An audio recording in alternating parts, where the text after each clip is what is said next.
What do you do when the person fate chose for you, the soulmate you've dreamed of all your life, looks at you as if you're something he stepped on? For Sora, a gentle Omega meeting her destined mate was supposed to be the most breathtaking moment of her existence. But he wasn't just another wolf. He was Draven, the prince and future heir to the Alpha King. And right there, with the entire werewolf kingdom watching, he destroyed her world with a single brutal word: reject. The humiliation hit her like a blade, and as her heart splintered, she dropped to her knees. But before the weight of her despair could swallow her whole, another shadow stretched across the ground, a presence radiating raw power, a force no one dared challenge. It was Calyx, the Alpha King himself. And when he spoke, his voice rolled across the plaza like thunder, tearing open the sky, a decree forming that would rewrite everything. The capital city of Eldoria buzzed with an electric tension, a hum that crawled under Sora's skin. Tonight was the Lunar Convergence, a once-in-a-century gathering where wolves from every pack across the continent came together beneath the twin moons to find the mates fate had carved for them. For a low-ranked Omega from the quiet Silver Creek pack, the sheer scale of it was overwhelming. Even the scents swirling in the air were dizzying. Pine from the northern mountains, salt from the coast, and that sharp metallic crackle of ozone and steel that only the royal blood moon pack carried. Sora smoothed the simple silver dress her mother had sewn. Pretty, yes, but it did nothing to stop the trembling in her fingers.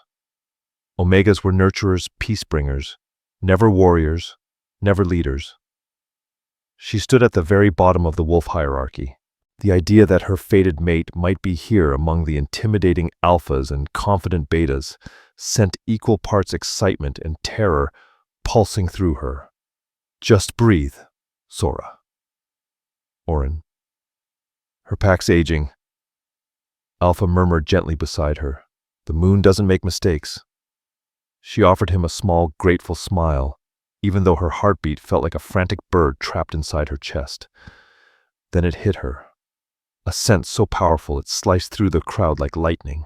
It wrapped around her senses, ancient forest burning embers and the heavy weight of a storm gathering on a mountaintop. A scent woven from dominance and command. One that tugged at the deepest corner of her soul. Her head snapped up, eyes scanning the plaza.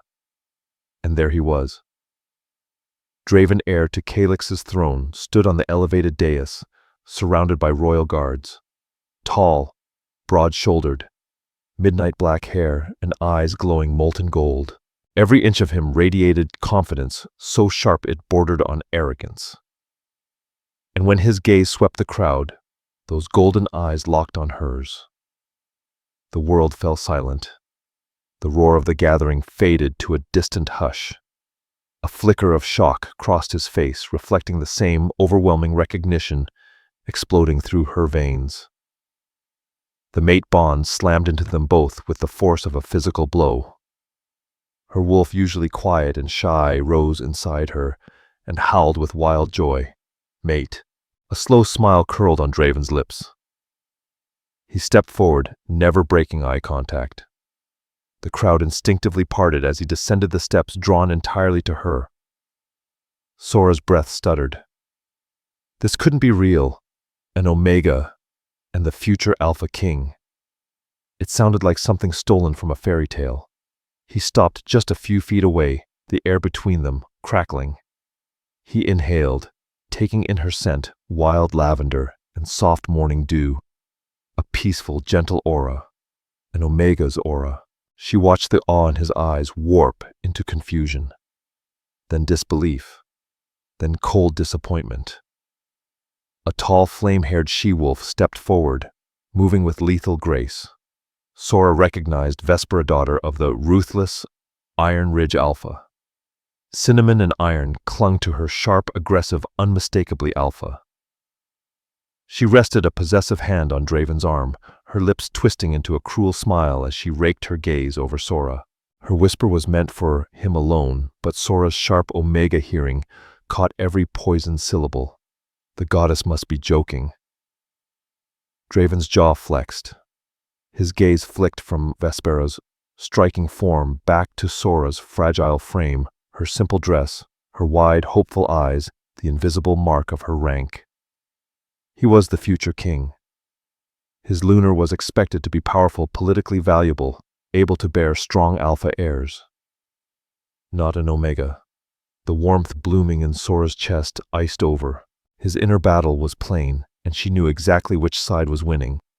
Draven hesitated only a heartbeat, but to Sora it stretched into an eternity. The sacred bond, barely formed, was already dying under the weight of his ambition. He stepped closer, closing the distance between them. The entire plaza fell dead silent, every gaze locked on the unfolding catastrophe. This was supposed to be the moment of acceptance, the most sacred tradition of their kind. For a breath, Sora thought maybe Draven would break the rules for her. Maybe the bond was strong enough.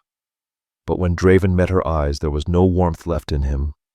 His golden stare had turned hard, cold, unforgiving, like metal, fresh out of the forge.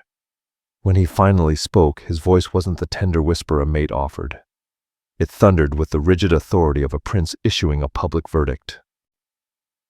I, Draven of the Blood Moon Pack, heir to the Alpha Throne. His tone echoed across the plaza, leaving no room for hope. A ripple of horror moved through the crowd. This wasn't the language of acceptance.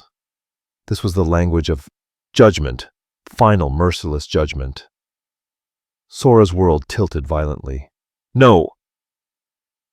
She breathed, her voice barely a ghost in the air. I acknowledge that the moon has placed you before me. Draven continued each word, striking like a stone to the heart. But the future of this kingdom demands a Lunar of dominance and power. A true alpha. His eyes cut toward Vespera, who lifted her chin proudly under the attention. The throne cannot be burdened with an Omega. Omega. The word sliced her open. Tears blurred Sora's sight, burning hot as molten metal. This was more than rejection. It was a tearing of the soul. Her wolf collapsed inside her, releasing a broken, strangled whimper that echoed in her hollow chest. Draven raised his voice, ensuring every soul in the kingdom heard her destruction. Before this assembly, beneath the gaze of the goddess, I, Draven of the Blood Moon Pack, reject you. Sora of Silver Creek. The word reject detonated like lightning inside her ribcage. A scorching burst of pain ripped through her heart, spreading like venom along every nerve. A strangled cry tore from her throat as she stumbled backward, clutching her chest, the bond unraveling, like something being violently ripped out of her. The scent she once adored, forest fire and storm, now reeked of betrayal. The crowd erupted in a frenzy of gasps and harsh whispers. Some stared with pity, others with disgust. Being rejected was shame enough, but by the future king in front of the entire kingdom, it was a death sentence to her spirit. Humiliation crashed over her in a crushing wave. Her knees gave out, unable to carry the weight of her shattered heart. She collapsed onto the cold stone, her silver dress pooling around her like funeral cloth. Her vision blurred with tears as Draven turned away without hesitation, walking straight toward Vespera, who welcomed him with a victorious smile. He had chosen ambition over fate, power over destiny, pride over love. Sora's world shrank to the throbbing agony in her chest and her ragged, broken sobs. Everything was over.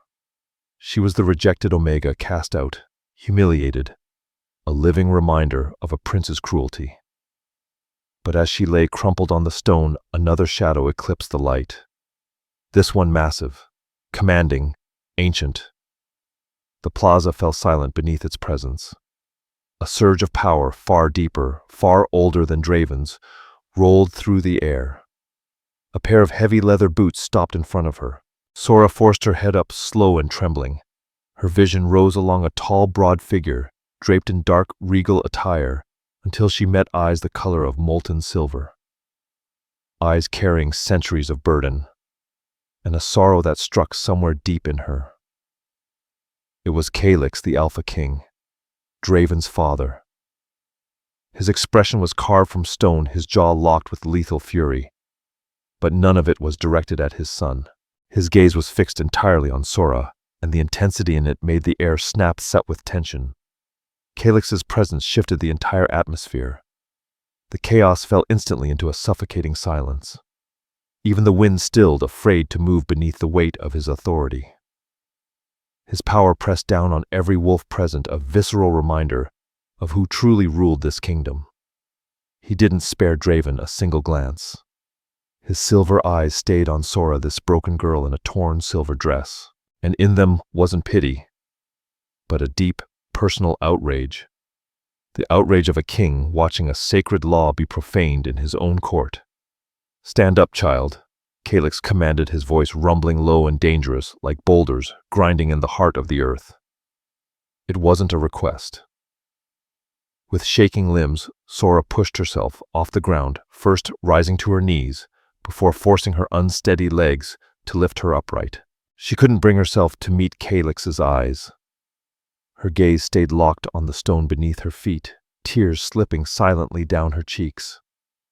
Calyx stepped closer, and Sora instinctively flinched, bracing for more judgment, more cruelty.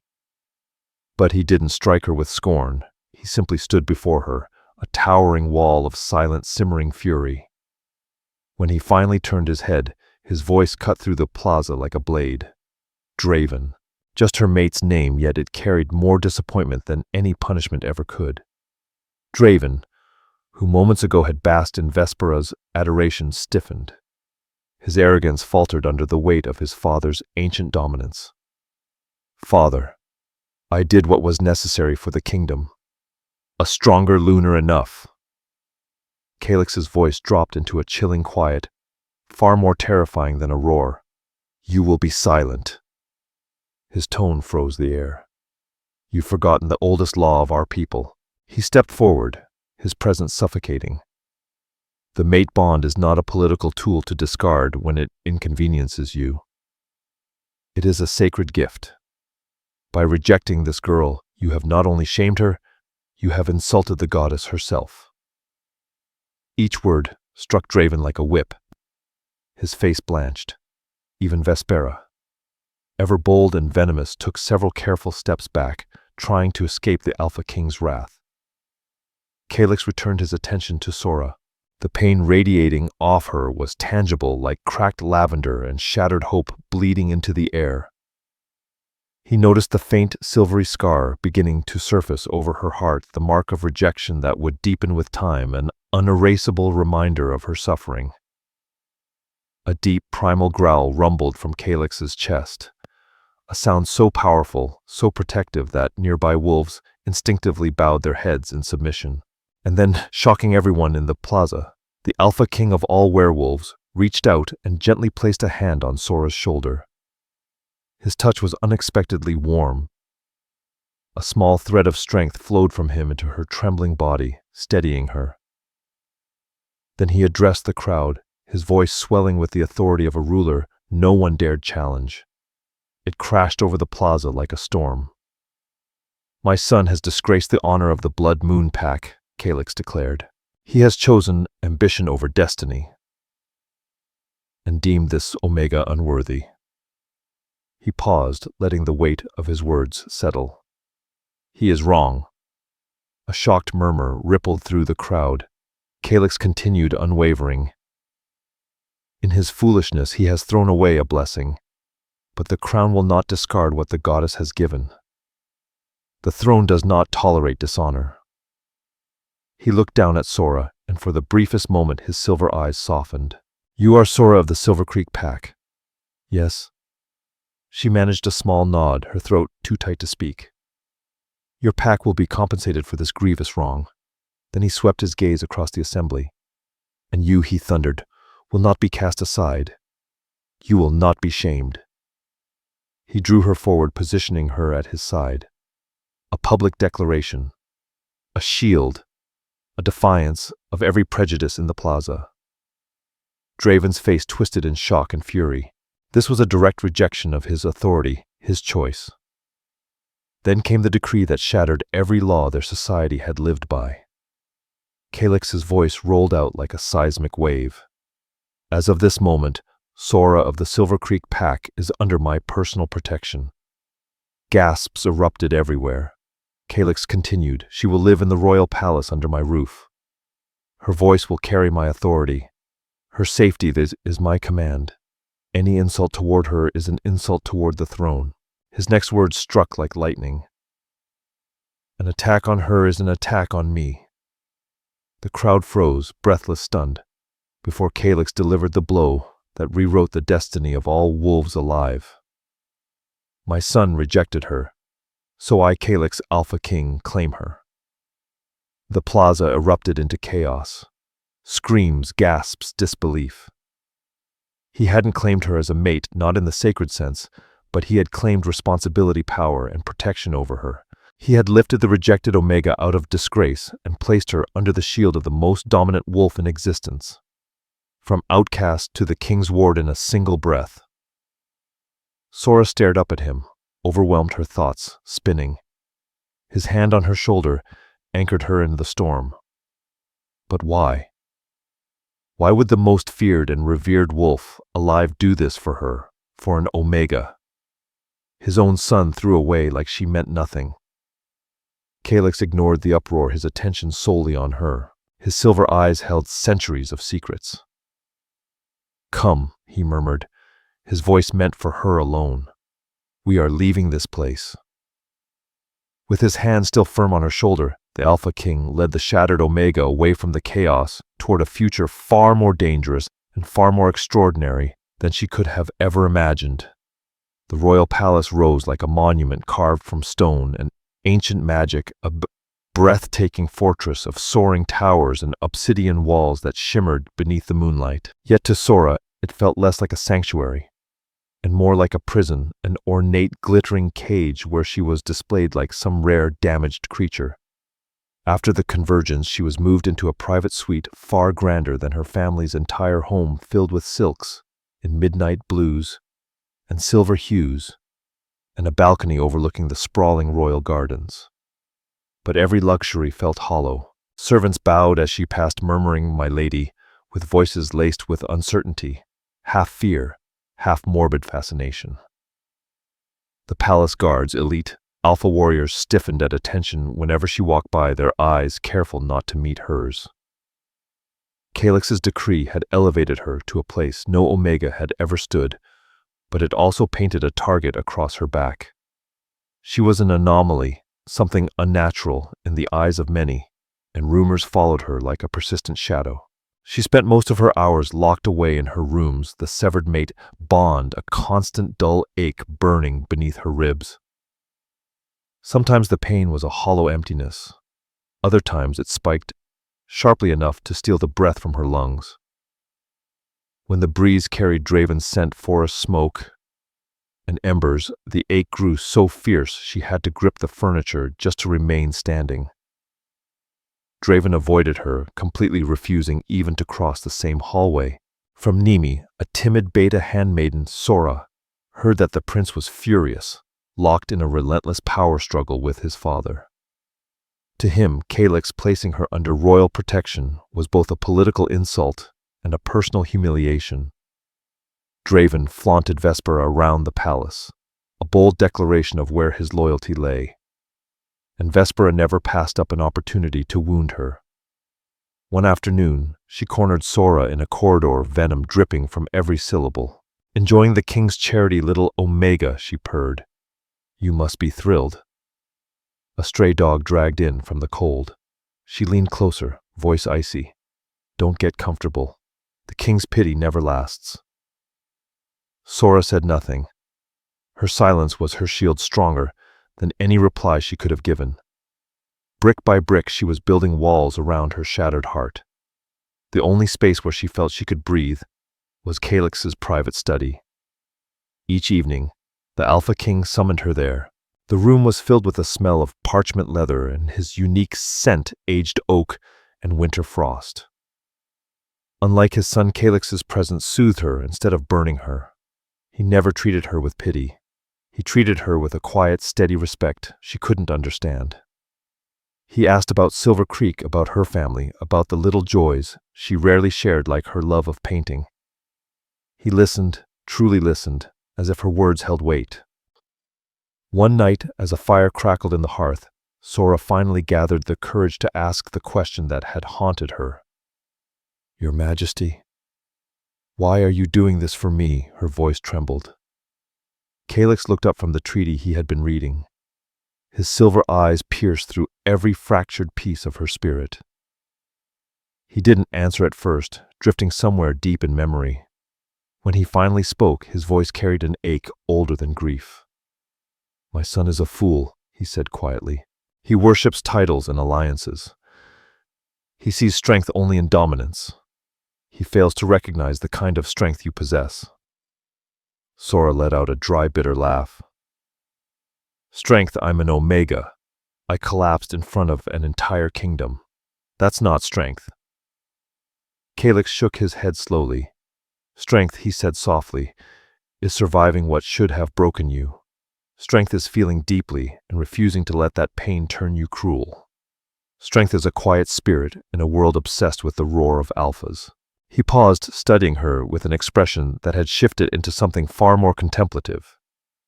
"You remind me of someone." Before she could ask who, he stood and walked toward a velvet curtain draped over a section of the wall.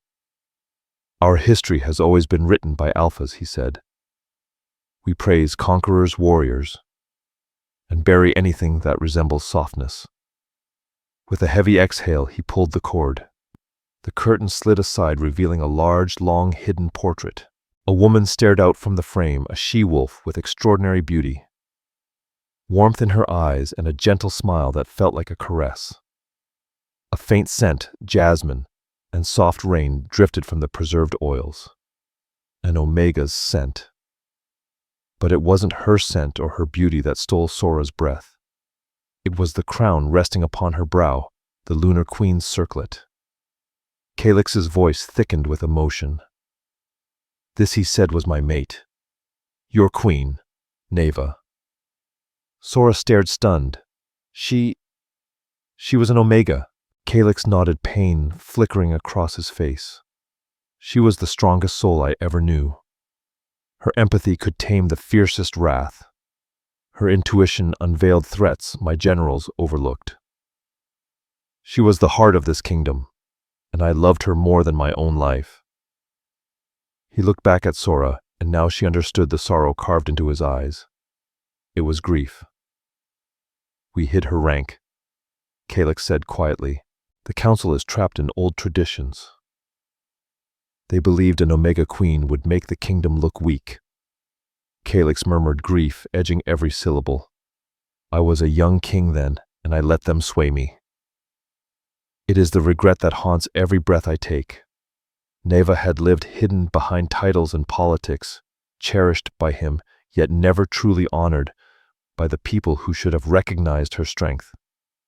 She died 20 years ago, bringing Draven into the world. In that moment, everything snapped into place for Sora. His outrage at Draven's rejection.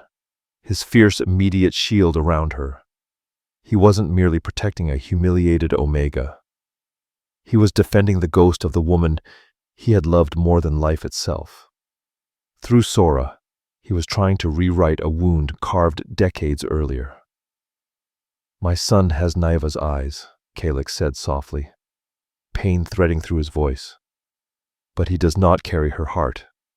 He carries my pride without my understanding."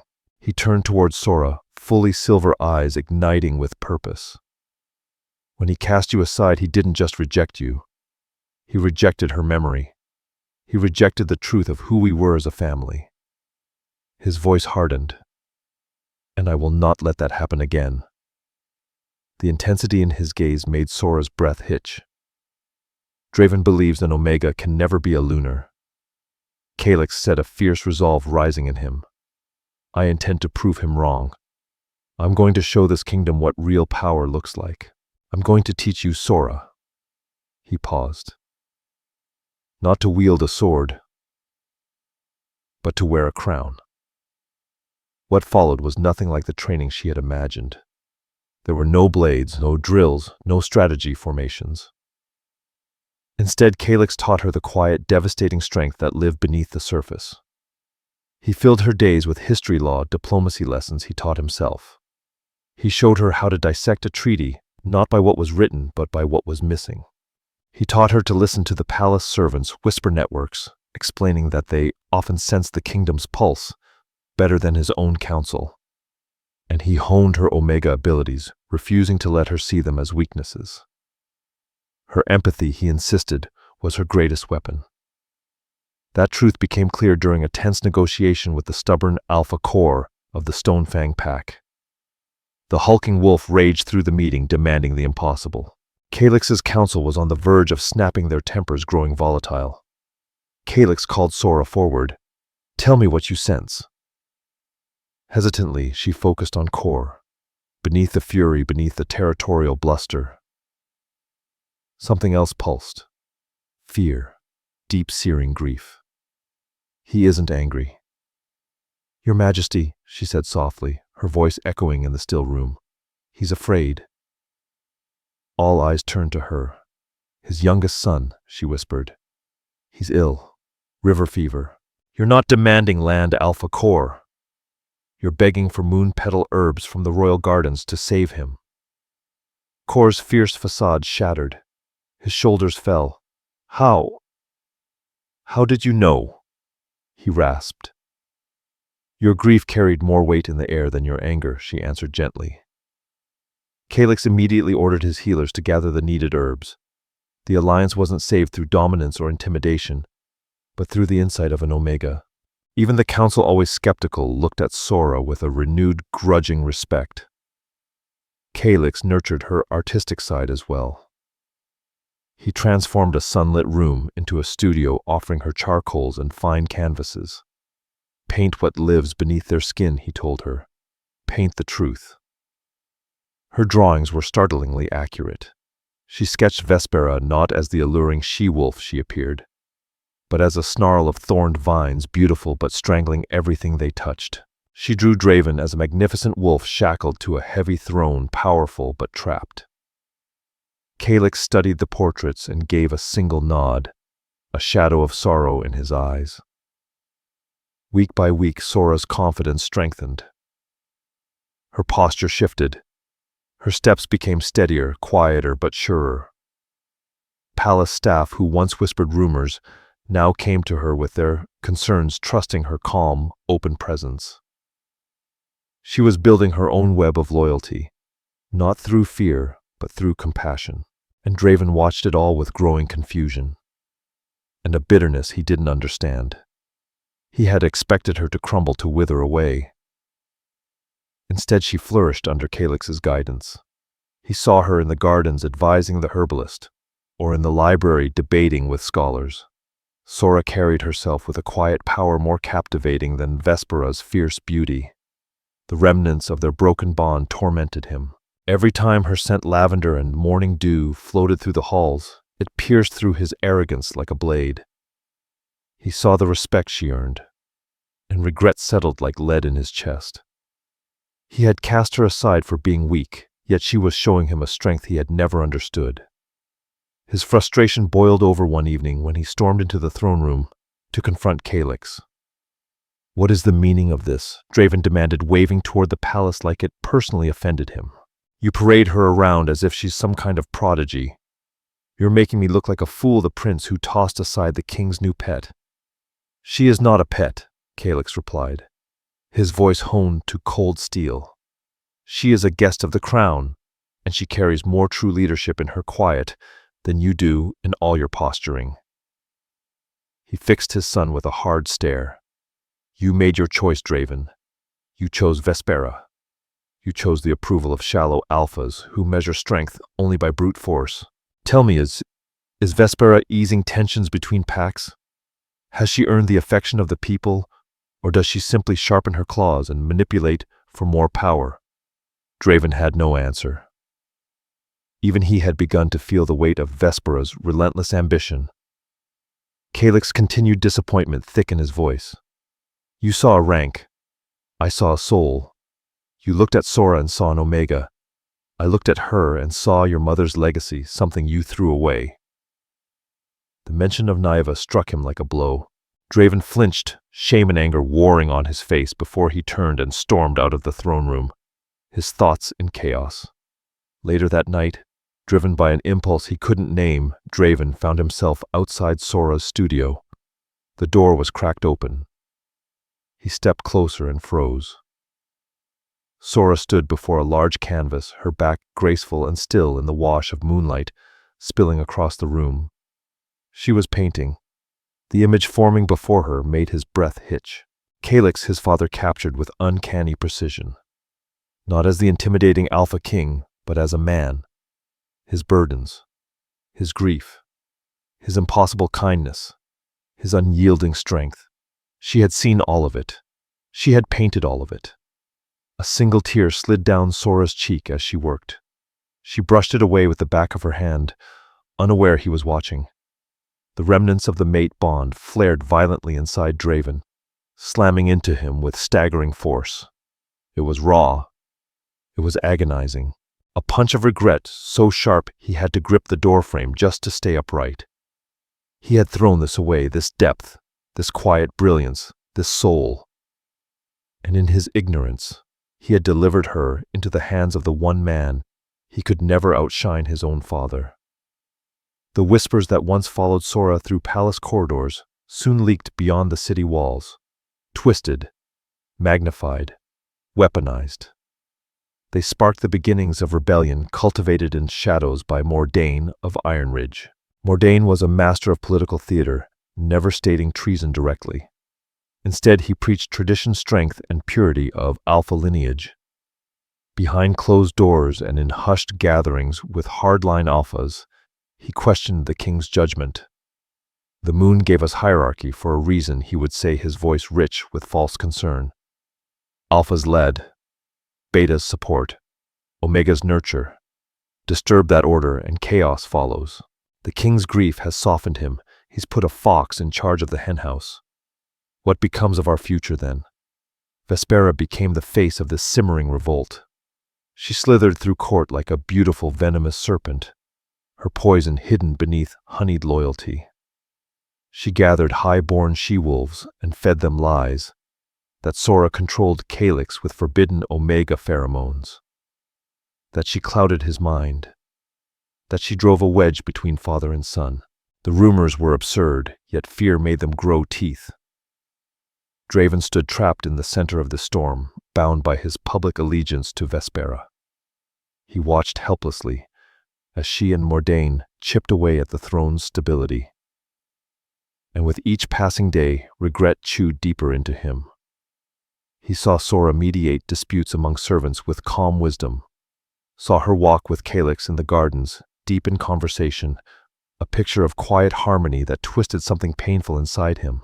Her lingering scent, lavender and morning dew, haunted him. Constant, inescapable, agonizing, a reminder of the fate he had shattered with his own hands. The tension finally reached a breaking point as the annual Harvest Festival approached the kingdom's grandest celebration. It would be Sora's first public appearance since the night of her rejection. Fear coiled in her stomach, cold but bearable now. Calyx's training had forged steel beneath her skin. As she prepared, she chose not a timid silver dress, but deep forest green, the color of ancient woods, and quiet resilience. It suited the newfound strength in her posture and the clarity in her gaze. When she descended the grand staircase to meet Calyx, he didn't offer a shallow compliment. He didn't need to. His expression said everything. Calyx didn't offer ornamented praise. He didn't need to. Instead, his silver eyes warmed with deep, unmistakable approval. "You look like a queen," he murmured the words, settling over the last remnants of her old wounds like healing salve. As they entered the great hall, a hush swept ahead of them before dissolving into a rising tide of whispers. Sora held her chin high, her steps steady beneath the scrutiny of hundreds, and she could see it, the invisible battlefield stretching across the room. Those loyal to Calyx bowed low in genuine respect. Those aligned with Mordain barely inclined their heads, offering nods, dripping with scorn. Draven stood at the front beside Vespera, blazing in crimson like a warning flame. He watched Sora walk beside Calyx, not behind him, not in his shadow, but at his side. And she moved with a grace born not of status, but of hard-won strength. She was no longer the trembling girl who had stood in the moonlight, awaiting her fate. She was radiant, and the sight of her next to Calyx carved jealousy straight through him like a blade dipped in fire. Vespera caught the direction of his stare. Her painted lips tightened into a venomous line. The feast was suffocating false smiles, hidden threats, and political tension thick enough to choke on. And then, when the main dishes had been cleared away, Vespera rose to her feet. Goblet lifted, eyes gleaming with malice. This was her moment. A toast, she called, voice slicing through the hall like sharpened glass. She bared her teeth in a predatory smile. To the future of our great kingdom. She paused, letting the silence tighten. A future secured by strength and tradition. A future led by a true alpha lineage untainted by weakness. Her gaze swept to Sora, dripping with disdain. A future with an alpha lunar, who can fight beside her mate on the battlefield. Not one who hides behind the king's charity in the shadows of the nursery. The blow was brutal and deliberate. The hall froze. Sora felt heat rise to her cheeks, but she didn't look away. Before Calyx could unleash the storm gathering behind his composed expression, Draven moved. A savage growl erupted from his chest, raw, primal, enraged. Wolves near him recoiled instinctively. "You will be silent, Vespera," he snarled. Her triumphant smirk shattered. "Draven, I am defending your honor, our future. My honor is mine to defend." His golden eyes burned with clarity, sharp enough to cut. "And you speak for no one but your own ambition." He turned from her with cold finality, dismissing her as if she were nothing. Then he addressed the hall, his voice carrying the weight of truth he should have spoken months ago. His gaze landed on Calyx, then on Sora, and the anguish in his eyes was visible to all. "My actions at the Lunar Convergence were my own, Draven," began a raw tremor in his voice. "And they were the greatest mistake of my life." A wave of gasps swept the hall. Mordaine's face twisted with rage at his future son-in-law's betrayal. "I was a coward," Draven continued, voice breaking. "A pride-blind fool. I looked at the purest gift the goddess could offer, and valued it less than the flattery of power-hungry alphas." He faced Sora fully now. Every emotion laid bare. "You have shown more strength, more honor, more grace than I have ever possessed. I called you weak, but I was the one who lacked courage." He stepped toward her, closing the distance, hope scorching the air between them. A rejection spoken in ignorance can be undone when a mate finally understands. His voice dropped to a plea. "Sora, I was wrong. I see that now. Before this court and before the goddess, I ask for your forgiveness. Accept me now. Be my Lunar." He was trying to reclaim everything he had destroyed, trying to rewrite destiny with a single desperate act. The dormant mate bond stirred, flickering with painful memories and impossible longing. A part of her, the ghost of who she once was, ached to yield, to heal the bond, to end the agony for both of them. But then she truly looked at him. She didn't see redemption. She saw a cornered prince making a political move to salvage his image and the kingdom he had helped set aflame. And then she looked at Calyx. He stood silent, unshakable, beside her, his expression unreadable, but his eyes spoke a message meant only for her. "This is your choice. You earned the right to decide." Calyx hadn't saved her to claim her. He had saved her to free her. The clarity hit like sunrise breaking through fog. Sora inhaled deeply. When she spoke, her voice didn't tremble. It didn't falter. It rang out clear and steady, the voice of a queen, not an Omega. Prince Draven. Sora began meeting his desperate gaze with a calm, aching strength. "I remember the man who looked at me like I was dirt beneath his heel. I remember the moment you tore my soul in half with your decree. Her voice didn't tremble, it resonated with painful truth. You say your eyes are open now, but they opened only when your future began to crumble. You do not want me, Draven. You want a solution to the rebellion you allowed to grow. She stepped back, one firm, deliberate movement. It was the physical embodiment of her choice. The bond given by the moon was sacred. You didn't just set it aside, you dragged it through the mud of your ambition. And now, because things are falling apart, you expect me to retrieve it for you. Her gaze stayed steady, filled not with rage, but with unshakable worth. I am not a crown you reach for when your other pieces are broken. I am not your political tourniquet. Then she delivered the final blow, clean and liberating. I, Sora of the Silver Creek, Pack, accept your apology and uphold your rejection. The bond is broken by your hand. I will not be your Lunar. Not now. Not ever. The hall plunged into stunned silence. Color drained from Draven's face. He had been rejected by the Omega he had once discarded. Before anyone could react, the massive doors of the hall burst open. A royal guard, armor dented, face ashen, stumbled inside. Your Majesty, he gasped, barely able to breathe. The northern garrisons, they've sided with Mordain. They seized the arsenal and are marching toward the capital now. He swallowed hard. He has declared the throne tainted, and claims it for a pure alpha line. Personal drama evaporated. War replaced it. The rebellion had begun. Chaos erupted. Mordain had chosen the harvest festival, deliberately striking while the capital feasted. Calic's face hardened into the cold fury of a king reborn. To arms, he roared, his commanders springing into action as the royal guard mobilized. Draven stood frozen, shocked by Sora's rejection and the news of betrayal. Then instinct took over. I will lead the eastern flank, he said, meeting Calic's gaze. For a heartbeat, a silent understanding passed between them. This was bigger than blood or pride. As the Alphas prepared for battle, panic rippled through the palace. But Sora felt a strange, steady calm settle inside her. Calic's training had prepared her for this moment. While warriors shaped their strategies, she knew another kind of battle waited, the one for the hearts of the people. If fear overtook them, Eldoria would fall from the inside long before the gates broke. She found Marai, the head housekeeper, struggling to calm a crowd of terrified servants. Marai, Sora said, her voice clear and steady. Gather all Omegas and Betas. We have work to do.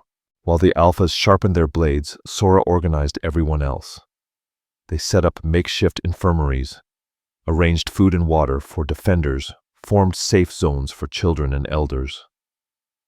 Sora's calming Omega aura, amplified by her newfound confidence, worked like healing balm across the castle. No one saw her as a weak Omega anymore. She was becoming a beacon, a stabilizing force, a Lunar, if not by title, then by spirit. The fighting at Eldoria's gates was vicious. Mordain's forces were fueled by zealotry and the promise of a new order. Draven fought like a man, desperate to atone, his skill undeniable. Calyx was a hurricane, a force of ancient dominance, cutting through rebels like a raging storm. But Mordain had one advantage: spies inside the city. They had sabotaged the Western Gate's reinforcement mechanism. It was minutes from collapsing. A bleeding messenger stumbled into the infirmary where Sora was tending the wounded. The gate, it's failing, he rasped. Sora's mind raced. The warriors were too far. There was no time. No Alphas would reach it in time. Then perhaps an Omega, she whispered. Marai stared at her, wide-eyed. Sora, no. It's too dangerous. Bar the doors. Sora ordered, her voice fierce. Protect the children.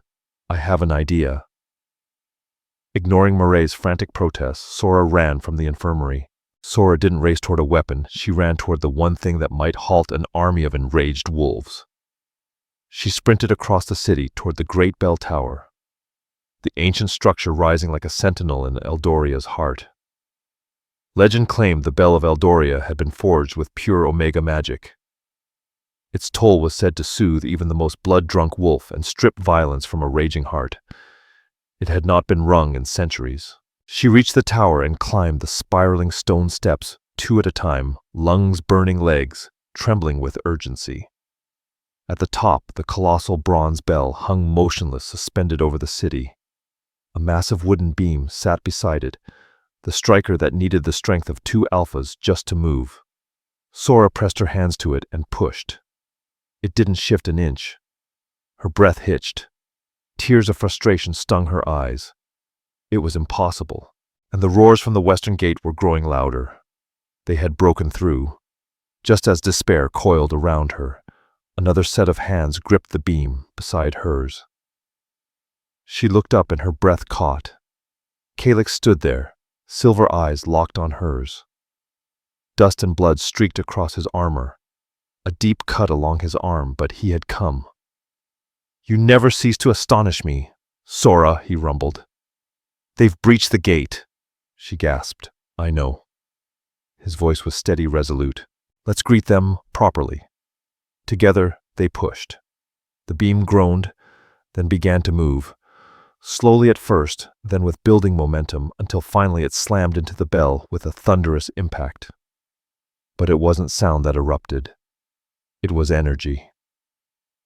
A sweeping pulse of pure concentrated Omega magic cascaded through the entire city, calming, soothing, draining violence from every wolf it touched.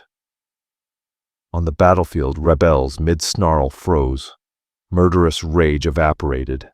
The haze of bloodlust lifted from their minds as if they had been shaken awake from a nightmare. The rebellion collapsed in an instant. Mordain himself staggered, confusion twisting his face as the fight drained out of him. Royal guards, less affected due to their loyalty to Calyx, swiftly encircled the disoriented rebels and secured them. The war ended not by claws or blades, but by the toll of a bell pushed by an Omega and her king. Silence fell over Eldoria. In the bell tower, Calyx and Sora stood side by side, overlooking the city they had just saved. He turned toward her, and in his silver eyes, she saw something she had never seen so clearly before. Not only respect, not only admiration, but a deep, soul-rooted love. The kind that only grows between 2 survivors who found strength in each other. Naiva always said true power wasn't the ability to command armies, it was the ability to heal them, Calyx murmured, emotion thick in his voice. He brushed his fingers across the faint silvery scar over Sora's heart, the mark Draven had left. "My son gave you this scar. He broke fate's gift." He took Sora's hand in his own, warm and steady. "But perhaps fate isn't a straight line. Perhaps it bends. Perhaps it leads us exactly where we belong." And in his gaze she finally understood everything, his protection, his patience, his faith in her, his constant presence. He hadn't merely been honoring the memory of Naiva. He had been falling in love with Sora steadily, silently, completely. And she had found in him not a savior, but a partner. A true mate of choice, one forged through shared battles and unwavering respect. Calyx's voice softened, though power flowed beneath every word. "Draven rejected you as his fated Lunar," he said. "So now I ask you, Sora of Silver Creek, will you be my chosen queen?" Tears spilled down Sora's cheeks, tears of joy, of healing, of new beginning. Her heart, once shattered beyond recognition, felt whole again. "Yes," she whispered. "Yes, I will." In the weeks that followed, Draven accepted his father's judgment without protest. He was stripped of his claim to the throne for 10 years and sent to the Outer Packs to learn humility, leadership, and remorse. He left quietly, but not before giving Sora one last look, a set, silent admission of his mistakes, and a final farewell. Sora, once the rejected Omega, now stood beside the king, hand in hand. She was crowned Lunar Queen soon after. Her Omega rank, once scorned, became the symbol of a new era, an era defined by empathy, strength, and unity. She had lost a fated mate, but she had gained a chosen one, and with him a destiny far greater than she could have ever imagined. Sora's story wasn't an ending, it was the beginning of a new legend, a reminder that rejection is not ruin, but redirection, that true strength isn't always born of claws and fire, but of a resilient, gentle heart. Calyx had seen in her what Draven never could, a queen long before she wore a crown.